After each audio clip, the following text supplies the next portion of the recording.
Quando uma pessoa na internet tenta falar de símbolos ou, especialmente, interpretar um determinado símbolo, essa pessoa geralmente comete o seguinte erro. Essa pessoa tenta procurar um único significado para aquele símbolo, certo? Então o sujeito, por exemplo, vê um símbolo pagão, a primeira coisa que ele se pergunta, qual é o significado disso? E eu digo aqui no singular, qual é o único significado daquele símbolo? E quando você quer estudar a simbologia, ou até mesmo a simbólica, o mais importante é você já compreender agora que um símbolo não tem um significado. Um símbolo condensa muitos significados. Então, você jamais pode cometer esse erro de chegar e falar o seguinte: aquele símbolo significa isso. Por quê?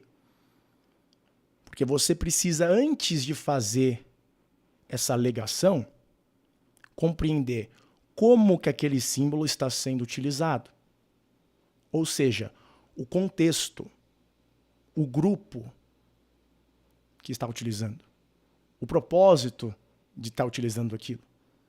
Se você acha que eu estou simplesmente dando minha opinião, alguns gostam de referência e eu vou fazer exatamente isso. Muitos conhecem o Mário Ferreira dos Santos. Ele tem um livro sobre a simbólica, que é algo diferente do simbolismo, mas ele fala o seguinte sobre o símbolo. Da série de características do que corresponde um símbolo, a primeira que ele salienta é algo chamado de polissignificabilidade. O que eu acabei de descrever aqui agora para vocês. Ele chega e fala: a polissignificabilidade dos símbolos consiste na sua aptidão a se referirem a mais de um simbolizado. Um símbolo pode ser deste ou daquele referido. A cruz, por exemplo, é símbolo das 4 estações do ano, dos 4 pontos cardeais, das 4 idades do homem, também do homem, próprio homem eu digo, de Cristo, da morte, etc. Vemos vários simbolizados significados por um mesmo símbolo, certo? Então, a característica mais fundamental de um símbolo é condensar essa imensidão de significados. Quando você observa um sujeito que na internet encontra o desenho de uma cabra, por exemplo, e começa a falar: isso daqui é um símbolo da maçonaria, do satanismo, de sacrifícios, do paganismo e assim diante. Não só esse sujeito está cometendo um gravíssimo erro intelectual, não levando em consideração que todo símbolo condensa nele muitos significados que variam de acordo com o contexto e assim em diante, como ele fica até mesmo psicótico, como eu já expliquei algumas vezes. O sujeito vai começar a enxergar o diabo em toda esquina, certo? Isso, né, é algo não só, honestamente, faz parte de uma vergonha alheia, como se torna algo perigoso para ele, né? Então vamos pegar aqui alguns exemplos disso, tá? Muitos nessas comunidades mais conspiracionistas, se é que você quer chamar dessa forma, essas pessoas que tentam descrever, entre aspas, as verdades por trás do sistema, muitas dessas pessoas antissistema, que tentam falar, por exemplo, do ocultismo, esoterismo e assim em diante, pegam, por exemplo, o tal olho que tudo vê, como se fosse o principal símbolo dos Illuminatis, da maçonaria do satanismo, do paganismo, ironicamente, tá? Eu já vi isso diversas vezes. Associar esse olho que tudo vê com o paganismo, vocês já vão entender. Acho que é o pior que um ser humano pode falar. Mas enfim, você sempre vê essas associações bem negativas com um olho que seja, né? Teve uma vez que eu tirei uma foto na frente de uma lupa, certo?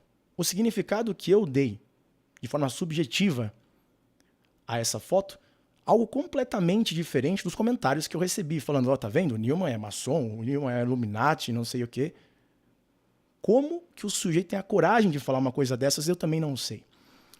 Mas, vamos pegar o caso desse olho que tudo vê, né? A maçonaria usa, em algumas circunstâncias, em alguns ritos, sim, usa. Os Illuminatis também. Mas se você for ver, historicamente, esse tal olho que tudo vê, ele é colocado de formas muito diferentes de acordo com a religião, com o contexto histórico. Então, esse é o primeiro ponto. Às vezes, realmente tem ali um aspecto, entre aspas, ocultista, mas pode também fazer referência ao quê? À omnisciência de Deus. Essa é a realidade. Pode também não ser esse significado, mas no olho ali, naquele símbolo ali, condensa todos esses outros significados. Então, se você quer compreender o significado de uma imagem que tem um símbolo, você precisa se contextualizar, você precisa compreender o que a pessoa que colocou aquele símbolo quer que ele signifique. Caso contrário, você fica sendo uma piada ambulante. Vamos pegar um outro exemplo disso. Um exemplo ainda mais complexo, né? Você vê nessas mesmas comunidades de pessoas antisistemas que querem expor o ocultismo uma demonização de fotos em que o sujeito está fazendo assim o sinal do silêncio, certo? O sujeito está assim com o dedo na frente da boca. E aí essas pessoas que querem falar de esoterismo, ocultismo, começam a acusar o sujeito de ser o quê? Um maçom, um satanista, uma pessoa que comete sacrifícios, né? Por quê? Não, porque a pessoa que faz esse sinal está escondendo alguma coisa. Ela faz isso para demonstrar que não vai expor os segredos que ela sabe para o resto do mundo. Vamos lá, tem essa possibilidade de significado? Sim, tem. Mas não é só isso. Vamos lá. Um outro possível significado, que eu acho que é o mais comum, na verdade. Você vê no mundo da moda esse tipo assim de símbolo, por quê? Porque é o mundo da moda, cara. Por que eles fazem isso? Porque acham bonito. Teve uma vez que eu estava namorando uma modelo e ela fez esse sinal, né? E assim, eu tinha certeza que ela não era, entre aspas, satanista, ocultista, porque ela não tinha inteligência suficiente para isso. Essa é a trágica realidade. Mas eu perguntei, por que fez? Por que o fotógrafo mandou você fazer isso? E ela chegou e falou, porque hoje em dia tá na moda, tá todo mundo usando. É igual você chegar e perguntar assim, por que as pessoas fazem XYZ no TikTok? Às vezes tem algo ali, mas geralmente é só aquele aspecto mimético. A pessoa vê aquilo ali, quer imitar e acabou. Então tem que levar em consideração isso, certo? Mas não só. Vamos até pensar no aspecto esotérico, né? Ai, meu Deus, a pessoa está fazendo sinal de silêncio porque ela sabe de verdades que ela não pode proferir. Vamos lá. Se você analisar historicamente, existiam, por exemplo, escolas de mistério em que o sujeito realmente fazia um voto de não poder expor certas coisas que ele aprende. Isso é real. Na maçonaria, o que mais acontece é o silêncio nem sobre o conhecimento em si, especialmente nos graus mais baixos, mas diante da identificação de um maçom com o outro. Então, apertar a mão em certa maneira, né? Porque é a forma de se identificar, certo? Faz sentido. Você não quer se expor para as outras pessoas que não fazem parte daquilo, né? Você não quer que todos saibam, porque aí um sujeito que não é maçom usaria um certo aperto de mão e tentaria usar isso de uma forma utilitarista, por assim dizer. Ou até mesmo um sujeito que se infiltra, ou que quer se infiltrar. Então, é óbvio que isso, para a sobrevivência do grupo como ente social tem uma relevância, certo? Agora, o que é o mais comum até dentro do próprio esoterismo? Isso as pessoas não sabem, especialmente esses doidos que ficam querendo falar de ocultismo e esoterismo. O que mais acontece, inclusive nas próprias escolas de mistério, é que algumas das, o que eles colocam como verdades, né, algumas das iniciações que o sujeito passa, são experiências. E nessas experiências, o sujeito até descobre algumas coisas que ele consegue transpor em palavras, mas muitas outras que ele vê, ele tá passando por tudo aquilo e não tem como expor aquilo em palavras, certo? Então, às vezes se tratam de conhecimentos que ele obteve por experiências iniciáticas, é assim que eles descrevem, e assim sendo, por ser essas experiências inefáveis, impossíveis de colocar em palavras, ou no mínimo muito difíceis, apenas um poeta conseguiria. O Goethe, por exemplo, né, foi um dos que conseguiu. Ele conseguiu transpor essas experiências iniciáticas que ele próprio teve nos poemas dele. É por isso que a poesia em si ela é uma certa iniciação. Você está lendo a poesia, você não está só realmente interpretando como se fosse uma fantasia, se você é um bom leitor, né? Ela tem uma experiência iniciática. Então, até a própria Bíblia, você vai ler a Bíblia, então tem várias camadas de significado, e é por isso que você precisa da instrução de uma pessoa que já estudou aquilo há muito tempo, que já teve dentro da própria alma dela a ciência do que tudo aquilo significa.